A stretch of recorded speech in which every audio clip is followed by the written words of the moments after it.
और हम सभी उनका दर्शन करते हैं। इसीलिए इस भागवत पवित्र ग्रंथ को कहने के लिए इस भागवत जी के महत्व में सारी विधि को बता दिया सनकादिक ऋषियों जी। विरक्तो वैष्णवो विप्रो वेद शास्त्र शुद्धि कर, इतनी अच्छी बात कही। विरक्तो पहला शब्द। अब लोग कहें कि विरक्त कैसे, ब्राह्मण जो कथा कहते हुए विवाह भी तो करते हैं, तो विरक्त मतलब घर छोड़ देना ही नहीं है। क्योंकि भगवान ने शास्त्रों में यहाँ ये बात कही नहीं कि घर छोड़कर चले जाना ही विरक्त है और कल्याण का कारक बताया गया, कहीं नहीं लिखा। लेकिन 4 आश्रम जरूर बनाए। पहला बनाया बाल ब्रह्मचर्य, दूसरा बनाया ग्रस्त, तीसरा बनाया वानप्रस्थ और चौथा बनाया संन्यास। तो विरक्तो वैष्णवो अर्थात वैष्णव गुरु संपदा से जुड़ा हुआ कंठी धारण करने वाला वह ब्राह्मण। तीसरा कहा विप्र, वह ब्राह्मण ही होना चाहिए। क्यों? क्योंकि विरक्त जो स्वरूप बताया है ना, एक ब्राह्मण बालक जब इस ज्ञान को प्राप्त करता है ना, वह ब्राह्मण बालक जब गुरुकुल में इस ज्ञान का अध्ययन करने जाता है तो वह 8 से 10 वर्ष की उम्र में अपने घर को छोड़ करके अपनी विद्याध्ययन करने के लिए गुरुकुल में चला जाता है। वह अपना बचपन त्याग देता है, वह अपने माता पिता का वह सुख उसे प्राप्त नहीं होता और वह परिश्रम करता है उस आश्रम में। सुबह मंगल मुहूर्त उठ करके स्नान करता है, चाहे ठंड हो, चाहे बारिश का महीना हो, चाहे गर्मी का महीना हो, यथा समय अपने कार्यों को करता है। जब वह परिश्रम रूप पक करके वह विरक्त रूप धारण करके अपने बाल ब्रह्मचर्य आश्रम का पालन करते हुए ब्राह्मण गुरु आज्ञा से द्वितीय आश्रम में प्रवेश होता है। और यही हम सबका नियम है। सदगुरु का आश्रय लेते हुए हमें द्वितीय आश्रम ग्रस्त जीवन का पालन करना चाहिए।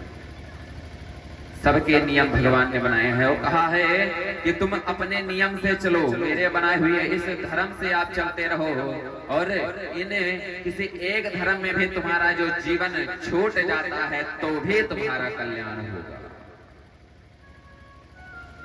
तुम ग्रस्त जीवन में रहकर भी भगवान के अपने सत्कर्म को जो तुमने बाल ब्रह्मचर्य में सीखा है, उस नाम को, उस भगवत नाम को जो तुमने बाल ब्रह्मचर्य में सीखा है, उसको सदैव ग्रस्त आश्रम में रह करके भी उसका पालन करते रहो, उनका पूजन करते रहो, उस नाम को लेते रहो, तो भी तुम्हारा कल्याण हो जाएगा।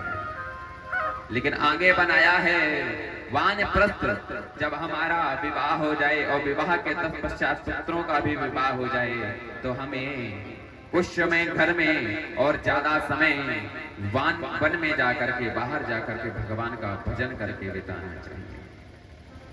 जब हमें लगे कि अब हमारा चित्त परमात्मा के चित्त से, परमात्मा हमारे चित्त में सदैव आकर के विराजमान हो गया है और सदा सर्वदा मैं अवश्य का नाम लेता रहूंगा, तो इस संसार के मोह भ्रम का त्याग करके संन्यास आश्रम को धारण करने लगे। और संन्यास का मतलब यही है कि पृथ्वी के समस्त नियमों का त्याग करके तो सदा सर्वदा अपने जीवन को भगवान के चरणों में अर्पण कर दे। उसके लिए इस पृथ्वी के नियम नहीं, संसार के कोई नियम नहीं, वो सिर्फ उस भगवत नाम को लेता रहे। चाहे वो 3 दिन, 1 दिन छोड़ो, 2 दिन छोड़ो, 3 दिन तक स्नान ना करे और स्नान के बिना भी वो भगवत नाम को ले रहा है तो उसका कल्याण है। वही है ये संन्यास आश्रम, जिस पर इस पृथ्वी के कोई भी नियम लागू ना हो, जो एक पागल की तरह हो जाए, सिर्फ भगवान के अलावा किसी को ना देखना चाहे, उस परमात्मा के अलावा किसी को ना सुनना चाहे, उस परमात्मा के अलावा किसी का गान ना करना चाहे, वह जब सदगति प्राप्त होती है उसे हम संन्यास आश्रम कहते हैं।